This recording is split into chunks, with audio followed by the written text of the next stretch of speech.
Bienvenue sur Africa 24 dans cette nouvelle édition de 12-15. Au sommaire de l'actualité, la campagne électorale s'achève en Centrafrique ce vendredi 12 février 2016. Le second tour de la présidentielle et le premier tour des législatives se tiendront ce dimanche sur l'ensemble du territoire. Le report des élections est lui confirmé au Bénin. Les candidats sont toutefois en pré-campagne pour l'élection présidentielle du 6 mars. C'est le cas de Marie-Élise Bédot qui multiplie les prises de contact avec les populations afin de présenter les grands axes de son projet de société. Renforcement du leadership des femmes guinéennes regroupées en associations ou en ONG. Nous verrons qu'elles sont nombreuses à œuvrer au quotidien en faveur de l'amélioration de leurs conditions de vie, mais surtout pour leur intégration dans le processus de prise de décision. Mais avant de développer ce titre, les réfugiés burundais délocalisés du Rwanda. Le Rwanda a fait part ce vendredi 12 février de son intention de renvoyer les réfugiés burundais qui sont sur son sol vers d'autres pays. Kigali étant accusé d'ingérence dans les affaires du Burundi. Burundi qui est, rappelons-le, plongé dans une grave crise politique depuis avril 2015. Quelques 75 000 Burundais ont trouvé refuge au Rwanda, dont 25 000 à Kigali, la capitale. L'actualité, c'est également la fin de campagne électorale en Centrafrique. C'est ce vendredi 12 février que s'achève la campagne électorale pour le compte du second tour de la présidentielle et pour les législatives. Le premier tour des législatives qui a eu lieu le 30 décembre en même temps que la présidentielle avait, rappelons-le, été annulé par la Cour constitutionnelle du pays sur l'ensemble du territoire. Et Faustin Archange Touadéra et Anissé Georges Dologuélé s'affronteront, eux, dimanche pour le fauteuil présidentiel. Et pour en parler, nous sommes en compagnie de Ande Dialandi Rodje, porte-parole de Faustin Archange Touadéra. Bienvenue sur ce plateau, monsieur Ande Dialandi. Bonjour, Yara.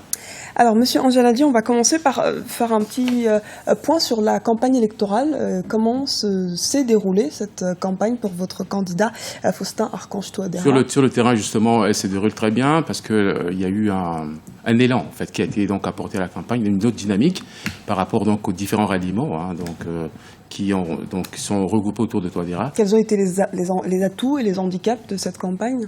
Pour Touadéra, en l'occurrence, d'abord, le handicap, je crois que c'est l'autre côté, c'est l'autre candidat. Vous êtes fort sur cette campagne, vous êtes en position de force selon vous ? Oui, absolument, parce que l'autre candidat est quasiment aujourd'hui isolé, à la fois sur la scène politique et que dans l'opinion. Donc les jeux sont déjà faits ?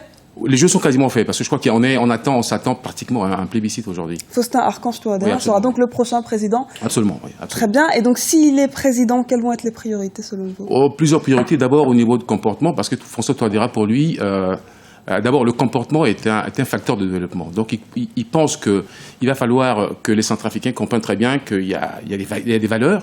Donc l'intégrité, le sens du travail, l'amour du travail, la responsabilité, et toutes ces valeurs-là doivent être à la base de tout.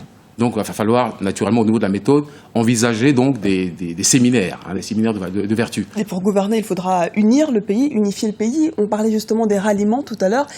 Qu'est-ce qui se cache derrière ces ralliements ? Quelles ont été les conditions ? Non, c'est simplement, mais c'est ça justement les motivations de ces ralliements, c'est sur la personnalité de Touadéra finalement. Donc il fait l'union, il fait l'unanimité. Voilà, absolument, parce que c'est sur cette base-là que les gens. Mais il était parti un peu comme un outsider. Oui, absolument, oui, parce que qu'est-ce qui a finalement alors justifié ce renversement En fait, il a fait une campagne très discrète comparativement à ceux qui ont mis beaucoup de moyens. Bien sûr, c'est ça. Il y avait beaucoup de babioles sur le terrain, mais lui, il n'en avait pas. Il n'avait pas les moyens. Mais Martin Ziguélé a d'autres soutiens de poids.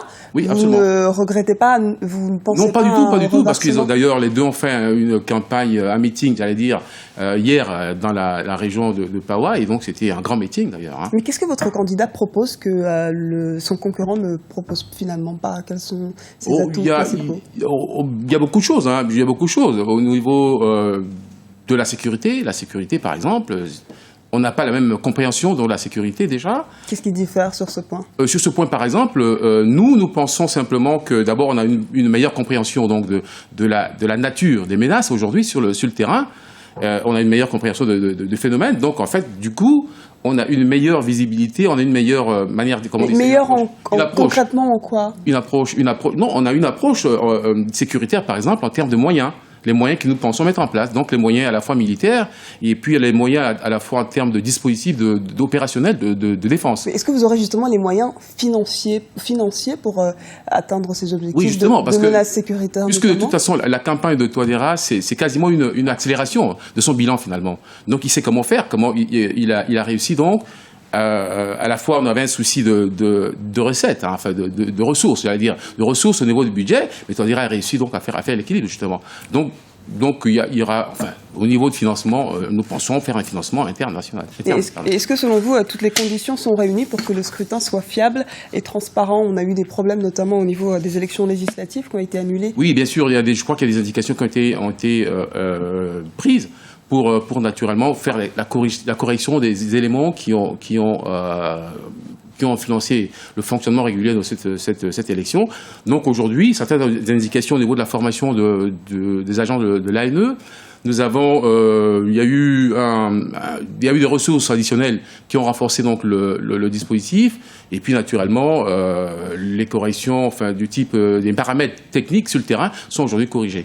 Merci beaucoup pour toutes ces précisions, monsieur. Je rappelle donc que vous étiez le porte-parole du candidat Faustin Archange Touadéra. Merci encore, monsieur Andjan Ladi. Je vous remercie, madame Dira. Dans le reste de l'actualité, au Bénin, Marie-Élise Gbédo est au contact des populations au sein du 12e arrondissement de Cotonou, la capitale.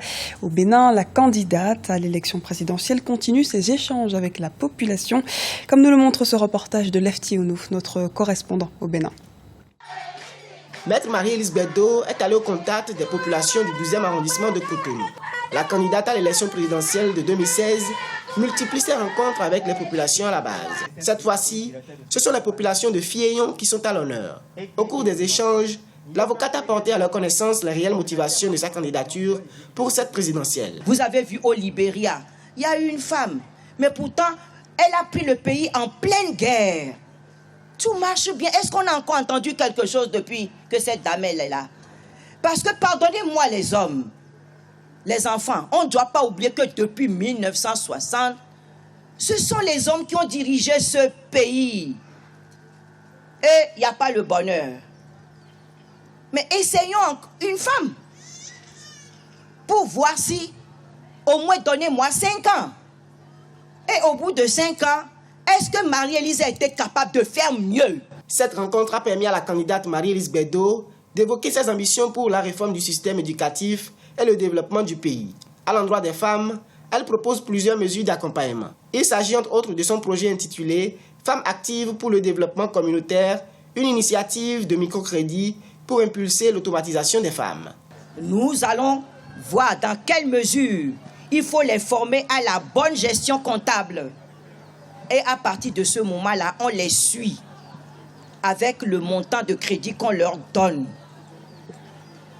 À la suite de cela, l'ouverture des marchés, trouver des marchés pour l'écoulement de leurs produits. C'est ça que je leur ai expliqué entre le nord et le sud, où nous aurons d'autres groupements de femmes sur tout le territoire. Ça va faciliter les échanges commerciaux entre elles. Maître Marie-Élise Gbédo est à son 4e coup d'essai. Avocate et femme politique béninoise, elle a été en 2001 la première femme à se présenter à une élection présidentielle. Pour cette échéance qui a été reportée au 6 mars 2016, elle entend mobiliser non seulement les femmes, qui représentent 52% de la population béninoise, mais aussi et surtout les hommes. Lutte pour l'autonomisation des femmes en Guinée. Des associations se battent pour mieux participer au développement socio-économique du pays. Certaines sont responsables d'ONG et d'autres occupent des places importantes dans l'administration publique. Mais toutes œuvrent à la recherche de moyens pouvant permettre d'autonomiser leurs pairs. Le point avec notre correspondant en Guinée-Conakry, Emmanuel Milimono. Elles sont de plus en plus engagées et comptent désormais participer de manière active au développement socio-économique de la Guinée. Les femmes guinéennes ont fait des avancées considérables ces dernières années dans le domaine du leadership, à la recherche constante d'une meilleure visibilité et d'une prise en compte de leurs compétences dans tous les domaines de la vie. La gente féminine entend occuper la place qui lui revient dans la marche du pays. Pour atteindre cet objectif, elles sont organisées en associations ou ONG visant l'amélioration de leurs conditions de vie, mais surtout à pousser les autorités à mieux les intégrer dans les processus de prise de décision. L'Afrique n'a pas tiré profit de ce que peut représenter la femme en termes d'apport, en termes de capacité, en termes d'intelligence, en termes de disponibilité. Et je crois que les pays qui ont réalisé cette dimension de la femme ont connu un développement plus harmonieux que nos pays. Chef d'entreprise, présidente d'ONG, actrice économique ou politique, tous les champs, ou presque, sont désormais investis par la femme guinéenne. Cette révolution en cours est l'œuvre de plusieurs facteurs, parmi lesquels figure en bonne place la pression de la société civile qui accompagne au quotidien cette couche dans l'atteinte de ses objectifs. Il faut reconnaître que cette année, surtout après le dernier remaniement gouvernemental, nous avons été soulagés parce qu'on a l'impression que notre appel a été entendu. Où nous sommes effectivement sur ce plan en connivence avec les autorités. Les questions de femmes sont prises au sérieux. Pour preuve, aujourd'hui, il y a assez d'émissions consacrées à cela, télé comme radio, dans les journaux, il y a des pages, des rubriques consacrées à cela.